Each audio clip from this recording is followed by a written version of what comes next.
જો આપણે ગ્રામરની અંદર જે પહેલો પાર્ટ છે એડજેક્ટિવ, એ એડજેક્ટિવનું આપણે પુનરાવર્તન રિવિઝન કર્યું હતું. કાલે મેં તમને સમજાવ્યું હતું કે કોઈ પણ વસ્તુ હોય એના નામના આગળ રંગ, કદ, આકાર વગેરે આવી શકે અને એ રંગ, કદ, આકાર જ એ વસ્તુનું શું થઈ શકે?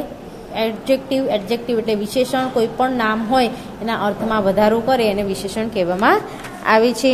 એક્ઝામ્પલ જોયા હતા અને આટલે સુધી જોયું હતું. હવે આજે આપણે પાના નંબર 4 ઉપર જે કેટલાક વિશેષણો છે જે વિરુદ્ધાર્થી છે, મેં તમને કાલે કીધું હતું કે આપણે જોઈ લઈશું. તો આજે આપણે એ વિશેષણો જે વિરોધી શબ્દ છે એને સ્પેલિંગ સાથે આપણે જોઈશું. તો પહેલું છે LONG લોંગ એટલે લાંબુ, SHORT શોર્ટ એટલે ટૂંકું. બરાબર. લોંગનું વિરોધી છે શોર્ટ, ટૂંકું. એવી રીતે OLD ઓલ્ડ એટલે જૂનું અને NEW ન્યૂ એટલે નવું. પછી છે સ્ટ્રોંગ, STRONG સ્ટ્રોંગ એટલે સશક્ત, WEAK વીક એટલે નબળું. પછી છે HIGH હાઈ એટલે ઊંચું, જ્યારે LOW લો એટલે નીચું. TALL ટોલ એટલે ઊંચો અને SHORT શોર્ટ એટલે ઠીંગણો અથવા નીચો. પછી આગળ છે SMALL સ્મોલ એટલે નાનું, જ્યારે BIG બિગ એટલે મોટું. BEAUTIFUL બ્યુટીફુલ એટલે સુંદર અને UGLY અગલી એટલે બેડોળ અથવા કદરૂપું. CHEAP ચીપ એટલે સસ્તું, જ્યારે COSTLY કોસ્ટલી એટલે મોંઘું. FAT ફેટ, ફેટ એટલે જાડું અને THIN થીન એટલે પાતળું. YOUNG યંગ એટલે યુવાન, ઓલ્ડ OLD ઓલ્ડ એટલે વૃદ્ધ. ACTIVE એક્ટિવ, એક્ટિવ એટલે થાય ઉદ્યમી અથવા તો જે બહુ કામ કરતું હોય, કામમાં રચ્યું પચ્યું રહેતું હોય એને એક્ટિવ કહીશું આપણે. ACTIVE. લેઝી LAZY લેઝી એટલે આળસુ.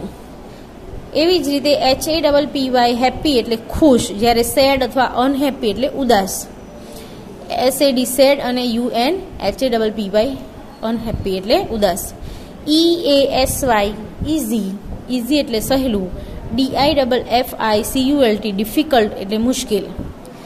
BRIGHT બ્રાઇટ એટલે તેજસ્વી, હોશિયાર. DULL ડલ એટલે ઝાંખું અથવા તો HOT હોટ એટલે ગરમ. COLD કોલ્ડ એટલે ઠંડુ. CRUEL ક્રુઅલ એટલે નિર્દયી થાય, જ્યારે KIND કાઇન્ડ એટલે દયાળુ થાય. SWEET સ્વીટ, સ્વીટ એટલે શું થાય? મીઠું. જ્યારે BITTER બીટર, બીટર એટલે શું થાય? કડવું. WIDE અથવા BROAD વાઇડ એટલે પણ પહોળું થાય ને બ્રોડ એટલે પણ પહોળું થાય. બંનેનો અર્થ સરખો જ થાય. વાઇડ એટલે પણ પહોળું, બ્રોડ એટલે પણ પહોળું. હવે NARROW નેરો, નેરો એટલે શું થાય? સાંકડું. બરાબર. પહોળાના વિરોધી શું થશે? સાંકડું. હવે છે કેરફુલ, CAREFUL કેરફુલ, CAREFUL એટલે કાળજીવાળું.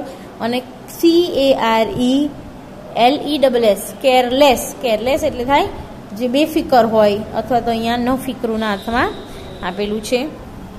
પછી છે CLEN ક્લીન, ક્લીન એટલે થાય ચોખ્ખું, જ્યારે DIRTY ડર્ટી એટલે અસ્વચ્છ અથવા ગંદુ. CLEVER ક્લેવર એટલે હોશિયાર. DULL ડલ એટલે મૂર્ખ. બરાબર. જે આપણે ક્લેવર એટલે હોશિયાર અને DUL ડલ એ ફરીથી ના આવ્યું, આગળ પણ આપણે આવી ગયું છે. બરાબર.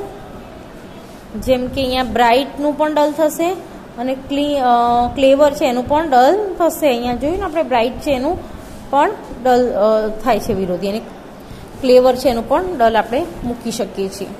પછી છે FULL ફૂલ, ફૂલ એટલે ભરેલું થાય અને એનું વિરોધી છે EMPTY એમ્પ્ટી, એમ્પ્ટી એટલે શું થાય? ખાલી. પછી છે DRY ડ્રાય એટલે સૂકું અને WET વેટ એટલે વેટ એટલે શું થાય? ભીનું થાય. પછી છે TRUE ટ્રુ, ટ્રુ એટલે સાચું, જ્યારે FALSE ફોલ્સ, ફોલ્સ એટલે શું થાય? ખોટું. પછી આગળ છે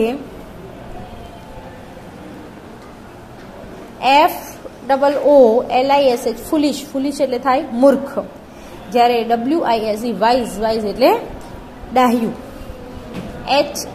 HARD હાર્ડ એટલે કઠણ. અને SOFT સોફ્ટ એટલે નરમ. પછી છે DIFFICULT ડિફિકલ્ટ એટલે અઘરું થાય. જે અને ઇઝી EASY ઇઝી એટલે સહેલું.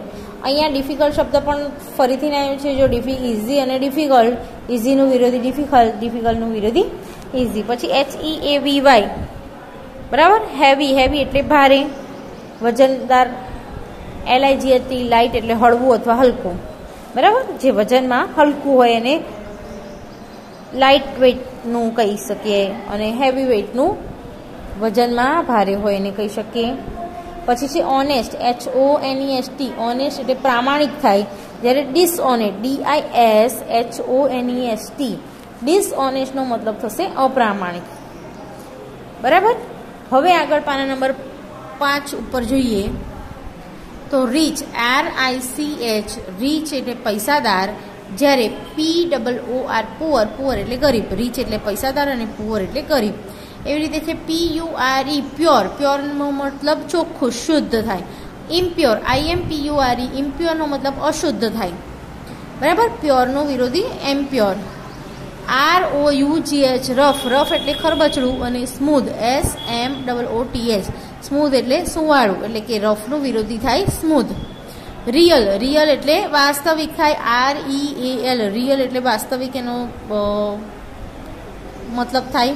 જ્યારે આર્ટિફિશિયલ એટલે બનાવટી અથવા કૃત્રિમ. ARTIFICIAL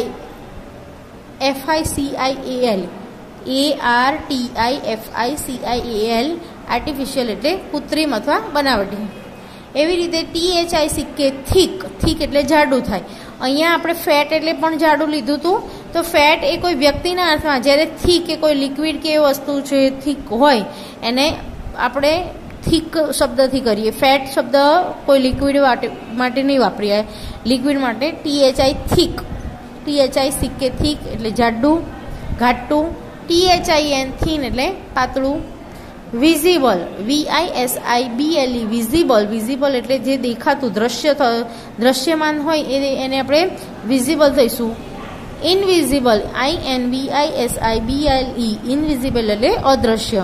આપણે આ ઇનવિઝિબલ અને વિઝિબલ વાળો છે એ આપણે વનદેવી વાળા પાઠમાં વનદેવી વોઝ ઇનવિઝિબલ બરાબર એવું આપણે જોયા હતા કે દ્રશ્યમાન થઈ જાય છે બબુલ ટ્રીની આગળ. એવી રીતે એ અર્થમાં આપણે જોયું હતું. હવે છે FAST ફાસ્ટ એટલે ઝડપી. જ્યારે SLOW સ્લો એટલે ધીમો.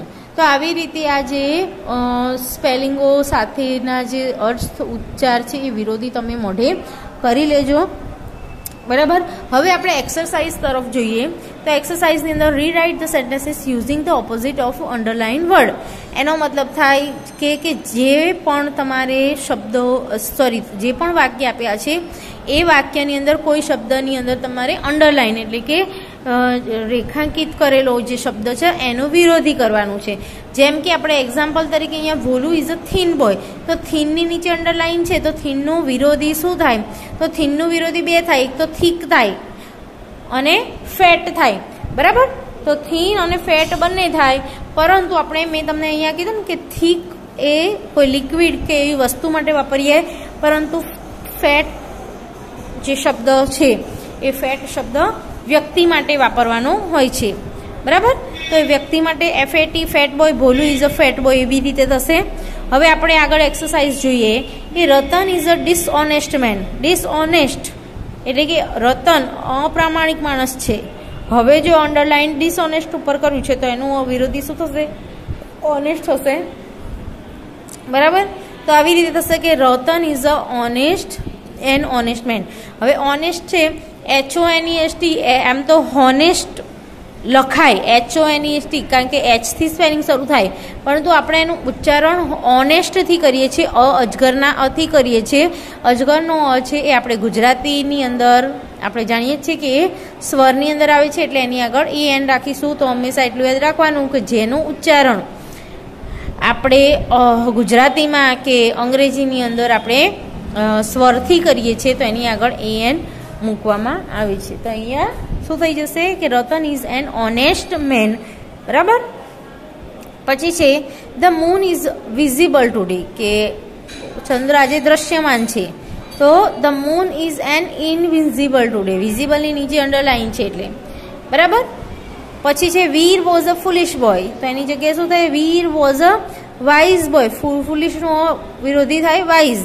પછી છે climbing a mountain is easy, very easy, કે માઉન્ટેન ચડવું ઇઝી છે, પરંતુ અહીંયા આનું વિરોધી લખવાનું છે એટલે શું થશે climbing is a very hard work. પછી છે look at the ugly bird, તો look at the beautiful bird. અગલીની નીચે અંડરલાઇન છે, અગલીનું વિરોધી થાય બ્યુટીફુલ. અગલી એટલે ગંદુ થાય, કદરૂપું થાય, જ્યારે બ્યુટીફુલ એટલે સુંદર થાય. આગળ છે Piyush is a tall boy, કે પિયુષ એ ઊંચો છોકરો છે. ટોલનું વિરોધી અહીંયા લખવાનું છે, ટોલનું શું થાય છે શોર્ટ.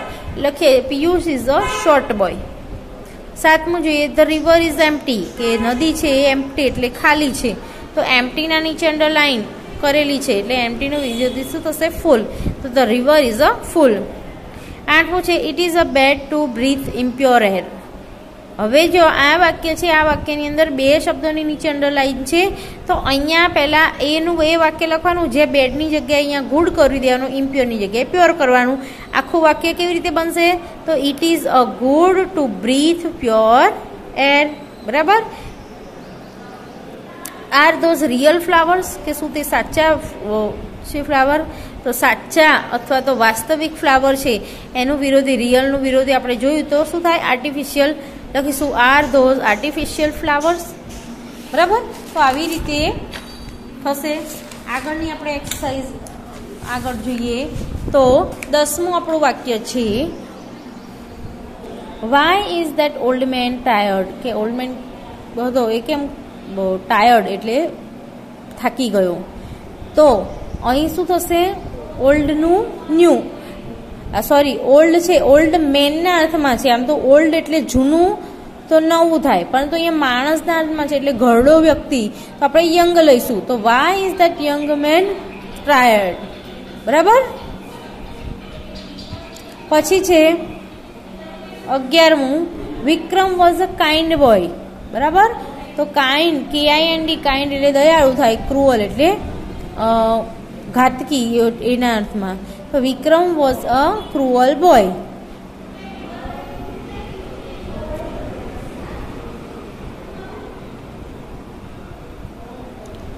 પછી 12મું વાક્ય આપણે લઈએ that is a costly shirt. Costly એટલે મોંઘો શર્ટ છે, તો મોંઘાનું વિરોધી શું થઈ જશે કે ચીપ, CHEAP. એટલે અહીંયા લખવાનું that is a cheap shirt, CHEAP, cheap એટલે સસ્તો શર્ટ એના અર્થમાં. પછી છે Mohanbhai is a poor man. Poor એટલે ગરીબ થાય, અને પુઅરનું વિરોધી શું થશે રીચ, RICH, રીચ એટલે ધનવાન. તો અહીંયા લખવાનું આપણે Mohanbhai is a rich man. પછી છે Tarak is a lazy boy. Lazy એટલે આળસુ માણસ થાય, અને એક્ટિવ એટલે કાર્યશીલ માણસ થાય. તો અહીંયા લખીશું કે Tarak is a active boy. બરાબર. આવી જ રીતે તમારે અહીં આ વાક્યો પૂર્ણ કરવાના છે. બરાબર. એક વખત વાંચી જજો ગ્રામરની અંદર, અને જે આ જે શબ્દો છે એ તમારે મોઢે કરવાના છે. હવે ફિલ ઇન ધ, બીજો આપણી એક્સરસાઇઝ જોઈએ કે fill in the blanks with the correct word from the bracket. અહીંયા બ્રેકેટની અંદર એટલે કે કૌંસની અંદર જુદા જુદા શબ્દો આપેલા છે. જુદા જુદા જે શબ્દો છે એ આપણે ખાલી જગ્યાની અંદર બંધ બેસતો શબ્દ કરી અને ખાલી જગ્યા પૂરવાની છે.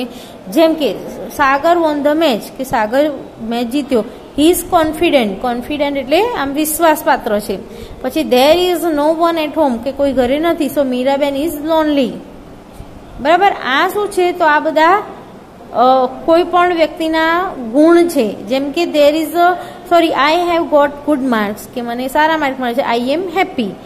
આનંદ લાઇડ ટુ હિઝ મધર, એને મમ્મી જોડે જુઠ્ઠું બોલે છે. હી ઇઝ ફિલિંગ ગિલ્ટી, તો એને દુઃખ થાય છે એમ, ગિલ્ટી એટલે ગુનો જેવું અનુભવે છે.